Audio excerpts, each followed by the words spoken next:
Hi, Hi, Mommy. Nana. How are you feeling? You've been a little under the weather. Ugh, Yeah? whatever. Are you feeling better? Is what it is. You're tough, huh? Yeah. Nothing I can do. I have to go to class. Did you learn nothing from COVID? Welcome to the Social Dialogue Podcast. We're a mother-daughter team, both working in the world of social media management. Join us as we share our different perspectives on life today, including trends, fashion, friendships, and career, and how social media impacts it all. Together, we bring two perspectives to one conversation. I'm Shane. And I'm Jenna. And we're excited to bring you this new episode of the Social Dialogue Podcast. You did your makeup. You look so pretty. Wait, yeah, I never do my makeup. Thank you. first. I always do my makeup, but I wanted to look extra, like I touched it up right now. Aw, that's so nice. I never do my makeup. How are you feeling, Jenna? Fine. Jen and I are broken out in the same spot. Oh, no. Never grow out of it. So, how's your day, Rachel? It's good. Wait, are we like going? Okay. Well, we are, but I can cut anything out. Sorry. Yeah, she added it. I think.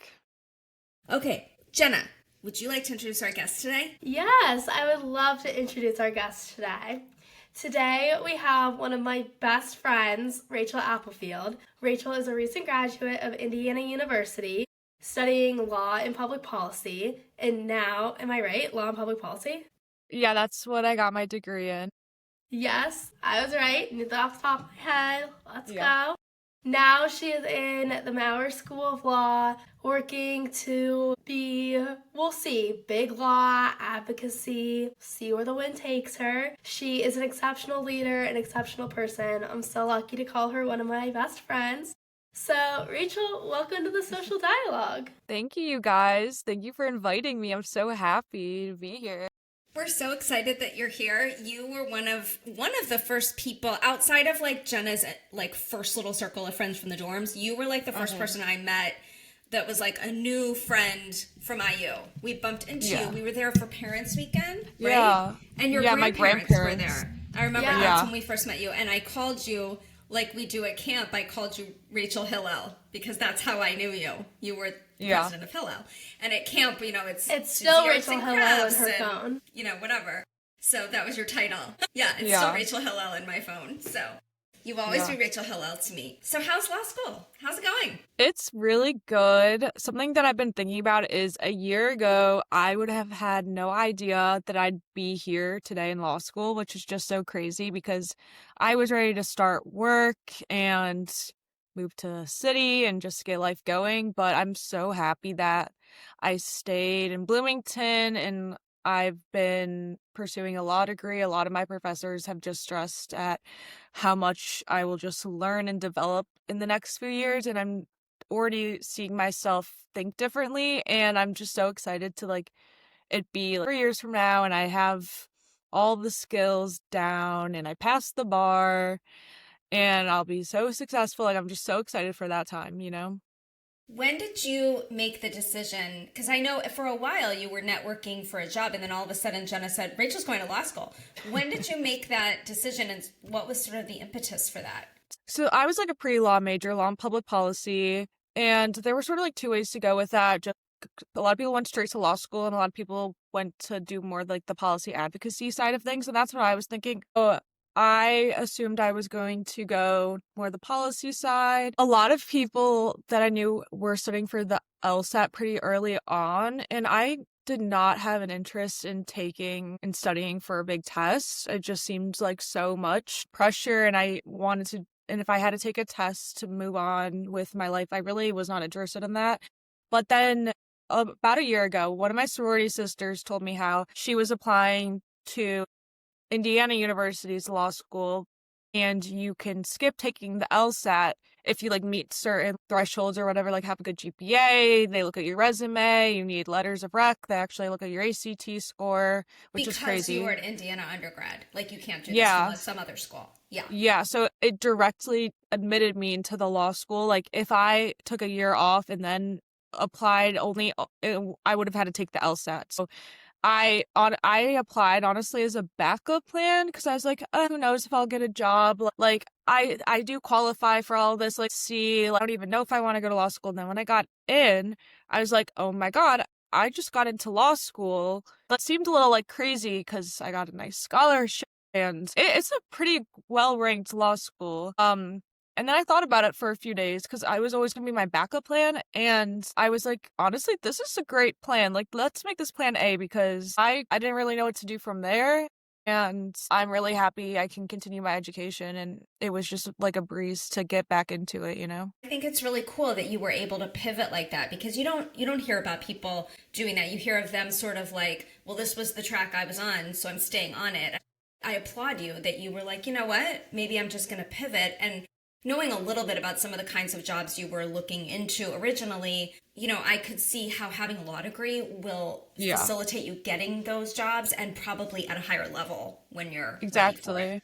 Yeah. Yeah, exactly. Like just having a law degree makes you even more qualified than like a standard job. It's like you skip a step with having a law degree and it will just be so beneficial. Like I could do anything with it.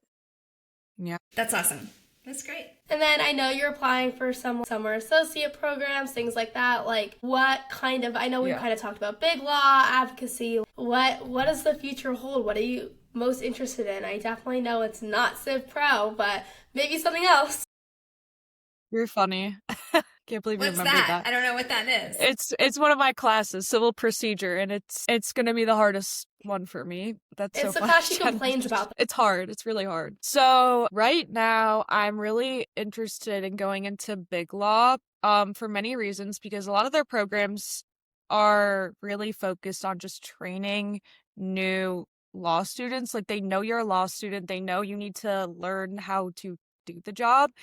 And I think that will just be so helpful and beneficial for me just to start off early on doing a kind of like big law job because it's harder to pivot from a more advocacy interest kind of job, like more passion job into big law. Most people start in big law and then leave and go out because not many people will question why you left big law. It's just wasn't right for you, I guess. But I think I'll like it, and I really hope I can get into it because it's very difficult to get an associate position there because they look at your grades and specifically the first semester grades. So how I do in the next few weeks in class honestly depends my entire next 3 years because that will, like, they won't even look at my application if I don't have above a certain GPA, you know? Yeah.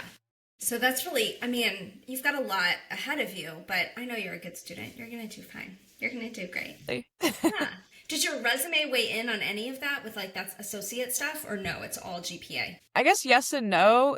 I've been told by different associates that I've like networked with that it's really just looking at your GPA, maybe your resume a little, but they focus way more on grades. They would much rather talk to someone with a higher GPA than someone with a somewhat impressive resume. And also it's also like how the interview goes. Like they want to talk to someone that they enjoy talking to, that they have a good conversation with. So that also, I guess, makes a lot of sense. Yeah. So let's pivot a little bit to some fun. So, okay. You know, you went to Indiana undergrad. Now you're in law school. What would you say is really the biggest difference in your life between, you know, what you were doing as an undergrad, you know, sorority and fraternity stuff and all of that? I mean, I saw you at the bars when we were there.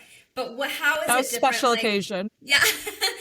We never get around. That's rare. So do you think that's the biggest difference, like from undergrad to law school? Or what else is like for someone out there who's thinking they're in their senior year and they're thinking, oh, maybe I'll go to law school next year. What can they expect? Okay, well, I will always encourage someone to go to law school. I wish someone encouraged me even more. It would have made my decision a lot easier. But it is so much like high school. Everyone jokes that law school's just like high school. There's about 200 of us in my class. We have lockers. It's like a 7 to 4 day with like a lunch break. We all like have like lunch. There's even a prom, I was told, like a law school prom. And the drama and the rumors are a lot like high school. Like they're trying to do Spirit Week this week. I know. It's just so funny to me. Rachel, I feel like you would participate in Spirit Week. It's like 17 degrees out. and I just want to dress warm and cozy and wear a warm coat and boots. So the difference in undergrad is I have never taken a class, well, until this year, that started before 9:50 a.m. I'm not a morning person, and no one gets to pick their schedule first year. And I also would have like weird breaks and times. Like I'd finish class at 8 p.m. a lot of the days, and now being able to be done around 3 p.m., 4 p.m., and having the rest of the night off is honestly pretty nice, but it's not, but I still have to do work and keep grinding. I feel like undergrad, you could really just get away with just showing up to class or even not showing up to class, just like being able to do pretty well with minimal effort. And here there's no way you could do that. Like you will fail if you don't go to class or if if you miss class. Right. That's interesting. Yeah. Jenna, how about you? Grad school? Absolutely not. Someone came and spoke to us about grad school today, and I tuned them out and sat on my phone. You could go to New York and get a master's, an online master's program. Just like having a little step up, like in my recommendation, it will make you so much more qualified, and just people, I don't know, you'll have more skills and be more of an asset. Like people will be looking for that. Not that you're not qualified. You are like brilliant and I love you so much, but I'm just like having that extra step, having I don't know. I think in the field she's going into, I think internships matter. I think they're looking at her resume more than they're looking at, I mean, she has a great GPA, but at this point, I'm like, who cares? Your GPA just doesn't matter anymore. Your scholarship's in for the year. It just doesn't matter. And I think they're going to be looking more at internships. Like when we talk to Aunt Mara, who has been on the hiring side for a PR agency, and she'll tell us, you've met Mara. You met her at our house at Derby. Yeah, she'll say, you know, I don't, like when Jenna was thinking about doing an internship in London, she was like, yeah, that's cool, but I'm not going to look at it and be like, she did this in London. I might look at, she did an internship, and then we were like, the London internship is going to be way too much stuff, and I'm glad she didn't do it. Yeah.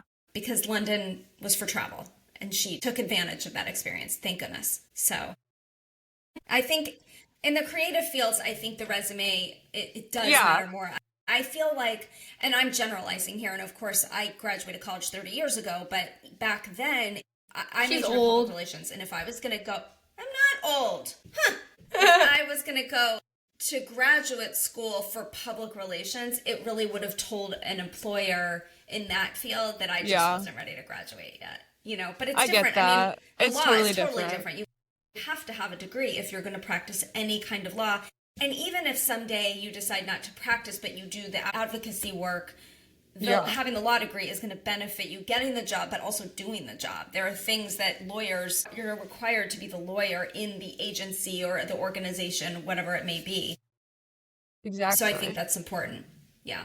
Yeah, and like then you'll be able to look over my contracts for me. Yeah, that's right, because she keeps bothering my friends to look over her contract. So you're up next, Rachel.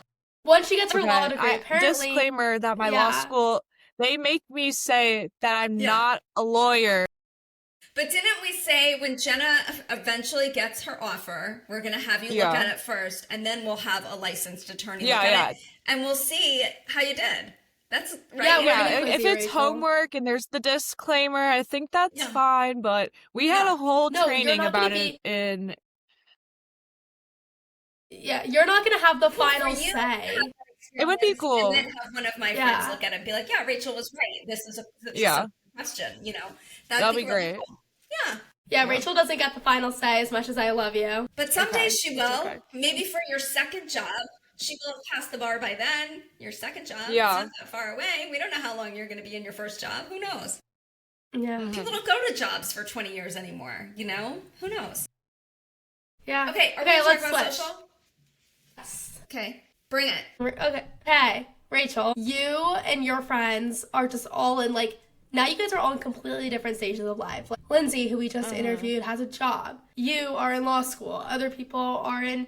Maybe they're getting in a general grad program. Some are on a pre-med track. Some have had a job locked in since junior year. Like, everyone's kind of like, some are married, some have babies. Like, things like that. Like once you graduate college, you guys are all in completely different stages of your life, even though you're 23 years old. What have you seen on social? Does social look different? Do you feel like you have FOMO? Like, does social look different to you now than it did at this time last year? It definitely does, because I don't really have the time to be like as invested in social media as I feel like I would have in the past, like in high school and college, because it just cannot matter to me as much as it ever has. Like, it's not real. And don't really have FOMO because I'm still in college and a lot of my friends are in your grade, and it's more just like, oh, like Jenna's hanging out with her friends, like that's so cute. Like, it makes me excited to see you like having a senior year, and I'm just like doing my own thing but still in your world in a way, which I love being there for. But then it's like a lot of the people I follow on Instagram now have sort of shifted, or at least the algorithm has shifted a little. It's more people in my law school or my class. And a lot of it I feel like is not as the trendy trying to impress kind of photos, and more just like life. Like, this is something to distract myself than reading a long case book. So I definitely feel like maybe the algorithms just changed for me, but I still need to like brain rot and watch some TikTok and just doom scroll, like watching those totally crazy organizing videos, or like those crazy rich people just showing off their purses. That is like a way to just take a like plug out of my day and just be with my thoughts. Do you watch Becca Bloom? I don't think so. She's one of the people with the like rich people with the fancy purses. I don't know any of their names. Like, I have a burner TikTok where I follow like 8,000 people on this account, and I'm like, oh, this girl looks really pretty and has like lots of fancy bags follow. Like, I have no idea who it is. So Becca Bloom, she has a job. Her family is very wealthy. I think her family like founded some technology or something and sold it, but she also works, and she just got married I think in Lake Como, Italy, but like that's my dream wedding. Every day she's got another Chanel bag or another something, and she's like, let me just show you what we're doing. And then she's like, let me show you what chef made today. And she has like her cat come out, and she has all the food for the cat. And I don't even eat this fancy. I mean, she's so funny. I love her, and people love her, and she's very sweet. She seems like she's very kind, and she's just sharing her life, and it's on a whole different level than anyone else. That's gonna be me, hopefully, except I to one day hire Jenna to just make content of me, because I cannot figure out for the life of me. I do not understand how people are editing their TikTok videos so like amazingly. Jenna's gonna be the PR team for me. Yeah, I'm like, because like sometimes I'm just thinking, and I see a get ready with me or just a day in my life, and it's so beautifully planted and edited, and you're just, there's no way it didn't take you a million times to open that drawer and place that in the light. There's so much to it that we're not seeing, but it's just distraction for us because it's making us think, oh, this is a perfect ideal world, like there's nothing wrong here. And I don't know, and it's really unrealistic, but like we've talked about, social isn't a highlight reel, so these people are showing off this perfect looking thing, and it probably took them, like you said, 20 times to shoot it. But to me, it's just entertainment. I mean, exactly, they're creating content just like, people that make TV shows, they're creating content. It's just a different kind of content. And, I think it's fun. Well, my dad sends me Facebook Reels, which is just different TikToks, which is funny. Before it was TikTok, it was Musical.ly, if you remember that. Right. And I was so into like that, and I totally got it. And then when they like got sold and changed themselves, I just could not understand this TikTok thing, and I deleted the app. And I was just on Instagram. My friends were making fun of me in high school because they're like, you're just watching TikToks on Instagram. Just get the app at that point. And there's a meme that says something like, I don't waste my time on TikTok. I watch these videos on Reels 3 weeks later like a grown-up. That was me. Yeah. Yeah, and that's me, because Jenna's like, you're like 10 days late on this. In fact, speaking of late, I don't know who went home last night on Dancing with the Stars. Mom, you don't know? No, I didn't watch. Did I tell you? Yeah, it wasn't Alex, was it? No, Andy went home. It's about time. Yeah, Alex was kind of waiting. Got a perfect score. Robert got a perfect score. I saw that. I think something funny is that one of Rachel's hobbies is sending people really weird videos on Instagram, like Instagram DMs. she'll send you like the Wouldn't say- weirdest thing ever. Jenna, you're exposing me. Like what? Wow. What kind of videos? Like what? Jenna. Like the topic? Really, just really weird and It's like just so- completely unlike It's Rachel. so random. And so the first time, I thought Rachel got hacked because the videos are just like so out of the ordinary for her. And I texted her and I go, "Did you get hacked?" She's like, "Jenna, shut up. No, I'm just trying to be funny." It's really funny. The Just videos added Jenna Rachel to and I the- pass back and forth. They're all very topical to what's going on in the world right now. That's what Rachel and I connect on. I just like my algorithm can just be really random stuff, and I like to just send it to my friends. And Jenna made the roster that day, and now she's at the top of the list. When I'm just like, this is just so funny that every one of my friends needs to see this, and I'll just like randomly send it to like everyone I see and be like, the laugh. But sometimes I have to pick and choose, like politics. People might get offended. You got to be careful, but like it's all funny. You got to have a good sense of humor. That's funny. So my algorithm is all about, well, Thanksgiving is coming, and this is going to air the week of Thanksgiving. So you know what's yeah. happening that week. Black Friday.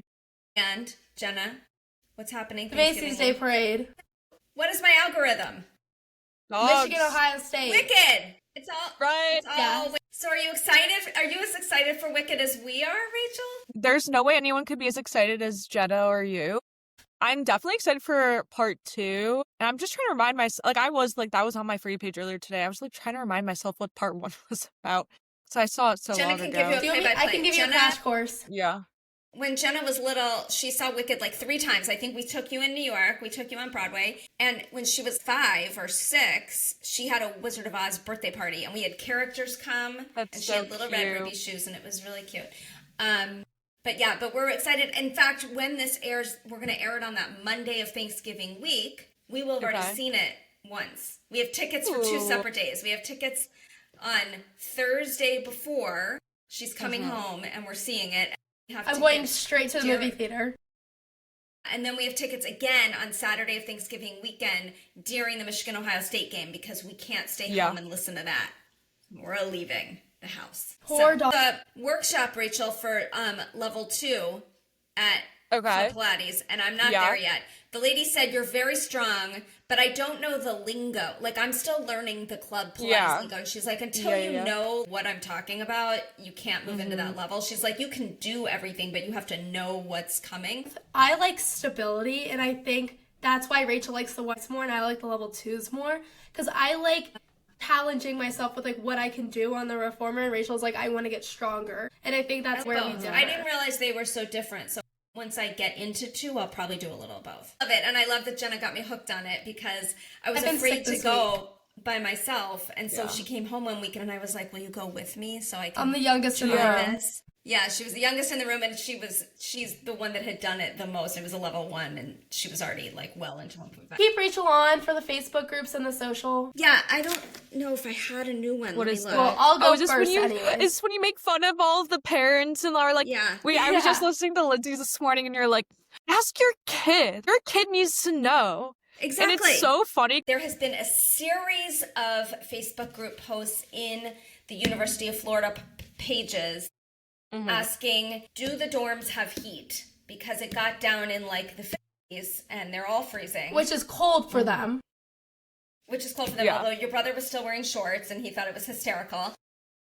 Whoa, But I mean, it they snowed have here. people from Chicago there, so like they're probably not cold Yeah. either. But it got down in the 50s, and these poor South Florida kids are freezing, and so all the moms are like, "Is there heat in these dorms?" And it's gonna be 70 again tomorrow, so everybody calm down. We're all gonna be fine. Yeah. Any social media trends?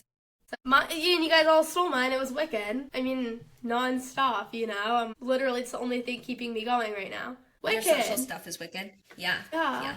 Yeah, me too. I'm excited. I'm excited for like the funny ones because right now it's all about like movie promo and it's the music and Ariana. It's all great, but once the movie comes out and everybody's doing the funny ones, I can't wait for that.